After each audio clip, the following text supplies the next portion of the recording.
صرف اتنا عرض کرتا ہوں، خلفائے راشدین حضرت ابوبکر صدیق، عمر فاروق، عثمان غنی، علی المرتضیٰ رضوان اللہ تعالیٰ علیہ اجمعین کی سیرت کو پڑھیے، آپ کو اندازہ ہوگا کہ ان کی خلافت کا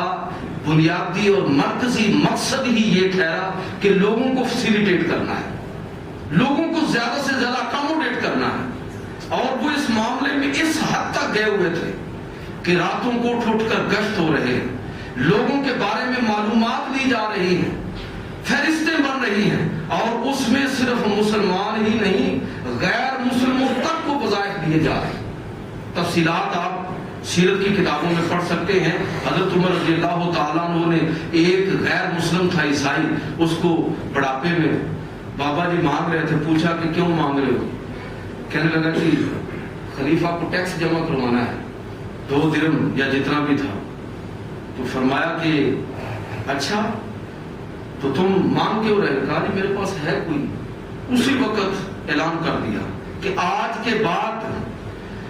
یہ ٹیکس جو ہے صرف اس آدمی سے لیا جائے گا جو دینے کی طاقت رکھتا ہے، اور غیر مسلموں سے ٹیکس اس وقت تک نہیں لیا جائے گا جب تک وہ اس کی طاقت رکھتے ہیں تو دیں گے، ورنہ نہیں۔ اور حکم دیا کہ جو اس طرح کے محتاج ہیں آج کے بعد ان سب کے وظائف مقرر کیے گئے۔ حضرت عمر فاروق رضی اللہ تعالیٰ عنہ فرماتے ہیں، اور اتنا ان لوگوں کا آپس میں یہ ذوق اور مقصد کیا تھا، لوگوں کو کس طرح، یعنی ایک سوشل ورکر کے طور پر آپ رسول اللہ کی سیرت پڑھی اور خلفائے راشدین کی۔ حضرت ابوبکر صدیق رضی اللہ تعالیٰ عنہ کے دور خلافت کا واقعہ ہے۔ حضرت عمر فاروق رضی اللہ تعالیٰ عنہ فرماتے ہیں کہ میں ہمیشہ کوشش کرتا تھا کہ نیکی میں ابوبکر سے بڑھ جاؤں، لیکن 2 واقعات ایسے پیش آئے کہ اس کے بعد میں اس حسرت، یہ جو حسرت تھی، یہ میں اس سے مایوس ہو گیا۔ ایک واقعہ تو غزوہ تبوک کے موقع پر پیش آیا کہ میرے پاس اچھا خاصا مال تھا، میں نے کہا کہ آج میں جناب صدیق اکبر سے زیادہ مال پیش کروں، لیکن جب میں اپنے گھر کا آدھا مال لے کر پہنچا تو پتہ چلا کہ ابوبکر صدیق گھر کا جو کچھ بھی تھا سب کچھ لے گیا۔ اور دوسرا واقعہ کہتے ہیں کہ اس وقت پیش آیا کہ جب وہ خود خلیفہ تھے، انہوں نے مدینہ سے باہر نکلا اور ایک بوڑھی عورت خاتون نبینہ کو دیکھا، ایک کسی جھونپڑی کٹیا میں رہ رہی ہے، تو میرے دل میں آیا کہ چلو اس کی میں خدمت کر دیا کروں گا۔ تو میں پہنچا اس کے پاس اور اپنا مقصد عرض کیا، تو وہ کہنے لگی کہ بیٹا یہاں کوئی آتا ہے، میں تو نابینا ہوں، مجھے نہیں پتا، تو کوئی آتا ہے کوئی شخص، اور جو تم چاہتے ہو کہ گھر کی صفائی کرو، پانی بھر دو اور کھانے پینے کا کچھ انتظام کرو، یہ سارے کام وہ کر جاتا ہے۔ عمر فاروق رضی اللہ تعالیٰ کہتے ہیں کہ میرے دل کے اندر آئی کہ میں اس آدمی کو دیکھوں تو صحیح، تو میں فجر کے بعد جلدی پہنچا، اور اس آدمی نے نقاب کیا ہوا تھا، جھاڑو دیا، پانی بھرا، باقی جو خدمت کی، اور میں اس کے تعاقب میں نکلا۔ مدینہ کے قریب پہنچ کر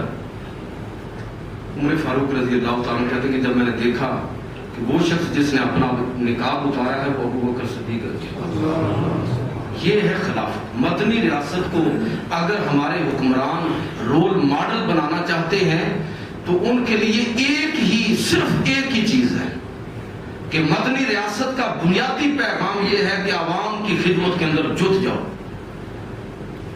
عوام کی خدمت کو اپنی ریاست کا، میں تو بلکہ کہتا ہوں کہ مذہب کا مقصد یہی ہے، لوگوں کی خدمت، لوگوں کی ضروریات کو پورا کرنا۔ آپ اندازہ فرمائیں کہ بعض اوقات نظریہ اور اصول اور حلال و حرام کی بحثیں پیچھے رہ جاتی ہیں اور لوگوں کی ضروریات مقدم ہو جاتی ہیں۔ کیا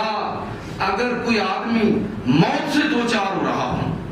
بھوک سے مر رہا ہو، پیاس سے مر رہا ہو، تو کیا اس کے لیے ہم نے پڑھا نہیں اور قرآن اس کی اجازت نہیں دیتا کہ اس کے لیے حرام بھی حلال ہو جاتا ہے؟ اس کا مطلب یہ ہے کہ انسانوں کی ضروریات کو پورا کرنا،